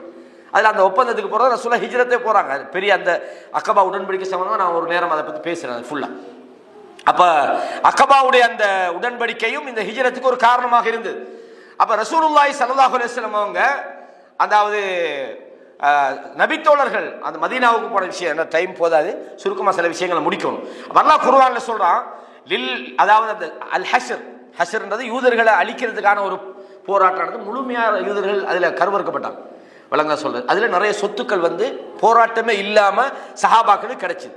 அது என்னத்துக்கு அந்த போராட்டம்னு சொன்னா, இந்த ஹந்தக் அகல் யுத்தம் கேள்விப்பட்டிருப்பீங்க. கூட்டுப்படைகள் வந்து சேர்ந்து யுத்தம் பண்ணினாங்க, அதுல முறியடிக்கப்பட்டாங்க. இந்த யுத்தத்துக்கு பின்னால இருந்தவர்கள் யூதர்கள் தான் என்ன செஞ்சாங்கன்னா, அதாவது மதீனாவை சுற்றி உள்ள, அதாவது அரபிகளை உண்டு திரட்டி, நீங்க ஏன் இதை விட்டுட்டிக்கிறீங்கன்னு சொல்லி பிளான் பண்ணி எல்லாம் செஞ்சாங்க. செஞ்சதுக்கு பிறகு தான் இந்த கூட்டுப்படை வந்து அந்த யுத்தத்தில் முறியடிக்கப்பட்டாங்க. அதுக்கப்புறம் ரசூலுல்லாஹ் சொன்னாங்க, இதுக்கு பிறகு நம்மளை எதிரிகள் தாக்க வர மாட்டாங்க, நாங்க தான் தாக்க போகணும். யுத்தங்கள் மாறிச்சு, தலைகளா மாறிச்சு. அந்த சந்தர்ப்பத்தில் தான் அந்த ஹந்தக் முடிஞ்சு ரசூலுல்லாஹ் வீட்டுக்கு வந்திருக்கிறாங்க. வானவர் ஜிப்ரீல் சொல்றாரு, வானவர்கள் இன்னும் அவங்களோட கவசத்தை கலட்டல, நீங்க போய் இந்த பனு குரைலா இருக்கிறாங்களே யூதர்கள், இவங்களுக்கு எதிராக யுத்தம் பண்ணுங்க. அதான் பனு குரைலா சம்பவத்தில் அந்த தொழுற ஒரு விஷயம் வரும். நீங்க பனு குரைலால போய் அசர் தொழுங்கன்னு சொன்னாங்களே சஹாபாக்களுக்கு, அது அந்த இடத்துக்கு போய் சொன்னதுதான். அதுல அழிக்கப்படுறாங்க. அந்த அழிக்கப்பட்ட நேரத்தில் நிறைய கனிமத்துகள் கிடைக்கிற நேரத்தில் அதை பங்கு வைக்கிற சம்பந்தமான செய்திகளை சொல்லும் போது அல்லாஹ் தஆலா சில செய்திகளை சொல்றார். லில் ஃபுக்கரா அல் முஹாஜிரின், அதாவது ஹிஜ்ரத் செய்த ஏழைகளுக்கும் இதிலே பங்கு கிடைக்கும். அல்லதீன உஹ்ரிஜூ மின் தியாரிஹிம் வ அம்வாலிஹிம், அவர்கள் தங்களுடைய வீடுகளை விட்டும் பொருளாதாரத்தை விட்டும் வெளியேற்றப்பட்டிருக்கிறார்கள். யப்தகூன ஃபதுலம் மினல்லாஹ், அல்லாஹ்விடத்தில் இருந்து அவர்கள் அல்லாஹ்வுடைய அருளை எதிர்பார்த்து இதையெல்லாம் அவர்கள் விட்டு விட்டு வந்திருக்கிறார்கள். அல்லாஹ்வுடைய திருப்பொருத்தத்தை நாடுகிறார்கள். வ யன்சுரூனல்லாஹ வ ரசூலஹு, அல்லாஹ்வுக்கும் தூதருக்கும் அவர்கள் உதவி செய்கிறார்கள். உலாயிக ஹுமுஸ் ஸாதிகூன், இவர்கள் தான் உண்மையாளர்கள். உண்மையாளர்கள்னா யாரு? அல்லாஹ்வுடைய விஷயத்தில் அவர்கள் உண்மையாளர்களாக இருந்தார்கள். பொருளாதாரத்தை தூக்கி போட்டாங்க, வீடுகளை போட்டாங்க, குடும்பங்களை விட்டாங்க, வீடுகளில் இருந்தவர்கள் வெளியேற்றப்பட்டிருக்கிறார்கள். அவர்களுக்கும் இதிலே பங்கு கிடைக்கட்டும் என்று அல்லாஹு தஆலா ஒரு வசனத்தை இறக்கினார். எனவே கண்ணியமான இஸ்லாமிய சகோதரர்களே, இந்த செய்தியினுடைய சுருக்கத்தை நாம் சொல்றதாக இருந்தால், இந்த ஹிஜ்ரத் என்பது, நான் இப்போ அங்கே கொஞ்சம் இங்கே கொஞ்சம் பேசினதால உங்களுக்கு அந்த தலைப்பு முழுசாக விளங்கியிருக்கா சில நேரம். ஏன்னா இதை முழுமையாக சம்பவமாக பேசுகிறேன்னா நமக்கு நேரம் போதாது. ஒரு 2-3 மணி நேரம் இந்த ஹிஜ்ரத்துடைய சம்பவங்க, ரசூலா எப்படி மூவ் ஆகினாங்க, சஹாபாக்கள் எப்படி போய் அங்கே செட்டில் ஆகுனாங்க, ரசூலா அந்த ஹிஜ்ரத்தின் போது மதீனாவுக்கு போனது, மதீனாவாசிகள் நடந்து கொண்ட முறை ஒன்றிக்குது. அல்லாஹ் அதையும் சொல்லி காட்டுறான். இந்த ஹிஜ்ரத்தில் அல்லாஹு தஆலா மதீனாவாசிகள் யாருன்றதை காட்டினான். எந்த அளவுக்குன்னு சொன்னால் அல்லாஹு தஆலா சொல்றான், அவர்களுக்கு தேவை இருந்த போது கூட அவங்கள தேவையெல்லாம் விட்டுட்டு அவங்கள நாடி வந்த முஹாஜிரீன்களுக்கு உதவி செய்யப்படும் அவங்க ஆசைப்பட்டார்கள். அல்லாஹ் சொல்றான், ஒமன் யூக சுஹ நஃப்ஸிஹி ஃபஉலாயிக ஹுமுல் முஃப்லிஹூன், யார் கஞ்சத்தனத்திலே இருந்து பாதுகாக்கப்பட்டானோ அவன் தான் வெற்றி பெற்றவன் என்று அல்லாஹ் தஆலா அந்த எப்படி அவங்களோட சகோதரத்துவம் அந்த ஹிஜ்ரத்தின் மூலம் உண்டாகியது என்பது மிகப்பெரிய ஒரு பாடம். அதுல நிறைய விஷயங்கள் நாம படிச்சு கொள்ளலாம். நமக்கு தெரியும், அவங்க பொருளாதாரத்தில் பாதியை கொடுத்தாங்க. அப்துல் ரஹ்மான் இப்னு அவுஃப் இப்படி சொன்னார், இந்த பாருங்க எனக்கு சொத்துல பாதி எடுத்துக்கொள்ளுங்க, எனக்கு 2 மனைவி இருக்குது, எந்த மனைவியை தேவைன்னு சொல்லுங்க, நான் தலாக் பண்ண திருமணம் முடியுங்க, அப்படி விட்டு கொடுத்தாங்க. அந்த சம்பவம் எல்லாம் போறோம்னா நிறைய விஷயங்கள் வரும். அப்ப முதலாவது வகையான இந்த ஹிஜ்ரத்தின் மூலமாக அல்லாஹ் குர்ஆன்ல இதை சூரா அல் ஹஷ்ர்ல 9ஆம் வசனத்துல சொல்றான். ஏற்கனவே சொன்ன விஷயம் மதீனாவாசிகள் எப்படி நடந்துக்கிட்டாங்க. அப்ப இதே மாதிரி இன்னும் ஒரு முக்கியமான ஹிஜ்ரத்தை நாங்க பார்க்கலாம். ரசூலுல்லாஹ் சொன்னாங்க, அல் முஸ்லிமு மன் சலிமல் முஸ்லிமூன மின் லிசானிஹி வ யதி, ஒரு முஸ்லிம் யார் என்றால் உண்மையான முஸ்லிம் அடுத்தவன் அவன் நாவில இருந்தும் கரத்தில இருந்தும் பாதுகாப்பா இருக்கணும். ஒரு முஸ்லிம் இருக்கிறான், அடுத்தவனுக்கு துன்பம் கொடுக்குறான், அடுத்தவனுக்கு பேசுறான், அடுத்தவனுக்கு இதாய், அவன் முஸ்லிம் அல்ல. ரசூலுல்லாஹ் சொன்னாங்க, உண்மையான முஸ்லிம் அவன் நாவுல இருந்தும் கரத்தில இருந்தும் ஏனையவர்கள் பாதுகாப்பாக இருக்கிறான். வல் முஹாஜிரு மன் ஹஜர மா நஹல்லாஹு அன், ஒரு முஹாஜிர் யார் என்றால் அல்லாஹ் தடுத்ததை அவன் வெறுத்து ஒதுங்கிடணும். அப்ப அல்லாஹ் தடுத்தவைகளை எவன் விட்டு ஒதுங்குகிறானோ அதுதான் உண்மையான இரண்டாவது வகையான ஹிஜ்ரத். அதாவது ஒரு உண்மையான மூமின், அதாவது ஹஜரத் துனூப வஷ்ஷஹவாத் ஃபீ சபீலி புலூகில் ரிதா, அல்லாஹ்வுடைய திருப்பொருத்தத்தை பெறுவதற்காக வேண்டி பாவத்தையும் அல்லாஹ்வுக்கு மாறு செய்வதையும் அவன் விட்டுவிட வேண்டும் என்ற ஒரு செய்தியை நாங்கள் பார்க்கிறோம். கண்ணியமான இஸ்லாமிய சகோதரர்களே, அப்ப இந்த ஹிஜ்ரத்தை பொறுத்தவரையும் முஸ்லிம்களுடைய சகோதரத்துவத்தை நாங்கள் பார்க்கிறதா இருந்தா இந்த ஹிஜ்ரத்துடைய சம்பவங்களை நாங்கள் படிச்சு கொள்ளலாம். அதே மாதிரி முஸ்லிம்கள் எப்படி உறுதியாக இருந்தார்கள், அவங்களுடைய ஸ்ட்ராங், அவங்களுடைய ஈமானிய பலம்.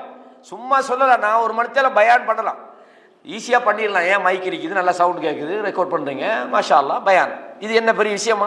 நான் உண்மையான மூமினா இல்லையான்னு எப்போ பார்க்கணும் தெரியுமா? நான் அல்லாஹ்வுக்காக எல்லாத்தையும் இழந்து போகணும்னு ஒரு நிலை வரும்போது, நான் மார்க்கமா என்ன பொருளாதாரமான ஒரு சிக்கலான ஒரு கட்டம் வரும்போது நான் எதை தூக்கி வீச போறதை வச்சு தான் என் ஈமான் தெரியும். சும்மா எல்லாரும் நல்லவங்க தான், எல்லாரும் நல்ல மூமின் தான். மூமின் எப்போ தெரியும்? நீ அல்லாஹ்வுடைய ஒரு பிரச்சனை உனக்கு வரும்போது, உன்னுடைய பொருளாதாரத்துக்கு ஒரு சவால் வருது, உன்னுடைய குடும்பத்துக்கு நீ உன்னுடைய குடும்பமா அல்லது உனக்கு இஸ்லாமான்ற ஒரு சவால் வருது, அந்த நேரத்தில் நீங்க மார்க்கத்தை நேசிச்சீங்கன்னா அப்பதான் நீங்க உண்மையாளர்கள். சும்மா எல்லாரும் பேசலாம், வாயால நாங்க மூமின்கள் சொல்லலாம், முஸ்லிம் சொல்லலாம், ஒரு மணித்தேலம் பேசலாம், அரை மணித்தேலம் பேசலாம். நாங்க அதுல இஸ்திகாமத்தா இருந்தா நாங்கள் வெற்றியாளர்கள். அல்லாஹ் கடைசியா ஒரு வசனத்தை சொல்லி முடிக்கிறேன். வஅதல்லாஹு அல்லதீன ஆமனு மின்கும் வஅமிலுஸ் ஸாலிஹாத், ஈமான் கொண்டு சாலிஹான செயல்களை செய்கிறார்களே அவர்களுக்கு அல்லாஹ் உங்களிலே அல்லாஹ் வாக்களித்திருக்கிறான். ல யஸ்தக்லிஃபன்னஹும் ஃபில் அர்த், பூமியில் உங்களை பிரதிநிதியாக ஆக்குவதாக அல்லாஹ் தஆலா சொல்றான். அவர்களுக்கு முன்னுள்ளவர்களை பூமியிலே பிரதிநிதியாக ஆக்கினது போல இவர்களையும் அல்லாஹ் பிரதிநிதியாக ஆக்குவான். வல யுமக்கினன்ன லஹும் தீனஹும் அல்லதி இர்தலா, அவர்கள் விரும்புகிற மார்க்கத்தில் அவர்களை உறுதிப்படுத்துவான். வல யுபத்திலன்னஹும் மின் பஅதி கௌஃபிஹிம் அம்னா, அவர்களுடைய அச்சமான வாழ்க்கைக்கு பிறகு பாதுகாப்பை அல்லாஹ் தஆலா அவர்களுக்கு வழங்குவான். எனவே யஅபுதூனனி வலா யுஷ்ரிகூன பி ஷைஆ, அவர்கள் என்னையே வணங்கட்டும், எனக்கு எந்த இணையும் வைக்க கூடாது. வமன் கஃபர பஅத ذلك, எவர்கள் இதற்கு பிறகு நிராகரிக்கிறார்களோ ஃபஉலாயிக ஹுமுல் ஃபாசிகூன், அவர்கள் தான் தீயவர்கள் என்று அல்லாஹு தஆலா சொல்றான். அல்லாஹு தஆலா ஈமானோடு வாழுகிறவர்களுக்கு ஒரு வாக்குறுதி அளிக்கிறார். நீங்கள் ஈமானோடும் சாலிஹான நல்லமலும் நீங்கள் செய்தால் உங்களுக்கு ஒரு இந்த பூமியினுடைய பிரதிநிதித்துவம், ஆட்சி அதிகாரத்தை அல்லாஹ் உங்களுக்கு தருவதாக வாக்களிக்கிறான். எனவே நாம் அல்லாஹ்வை ஈமான் கொண்டவர்களாக, அவனுடைய மார்க்கத்தை நாம் பின்பற்றி சாலிஹான நல்ல செயல்களை செய்யக்கூடியவர்களாக அல்லாஹ் எம் அனைவரையும் ஆக்க வேண்டும். இந்த தலைப்பு, ஹிஜ்ரத் சம்பந்தமான தலைப்பு, ரசூலுல்லாஹ்வுடைய வரலாற்றில் மிக விரிவாக பேசப்பட வேண்டிய ஒரு விஷயம்தாலும் சில விஷயங்களை நான் உங்களுக்கு தொட்டு காட்டியிருக்கிறேன். கேட்ட விஷயங்களை அல்லாஹு தஆலா வாழ்க்கையிலே படிப்பினை பெறக்கூடியவர்களாக என்னையும் உங்களையும் ஆக்குவானாக. ஹாதா மா இந்தி வல் இல்மு இந்தல்லாஹ் வ அகூலு கௌலி ஹாதா அஸ்தக்ஃபிருல்லாஹ லி வ லக்கும் ஃபஸ்தக்ஃபிரூஹு இன்னஹு ஹுவல் கஃபூருர் ரஹீம்.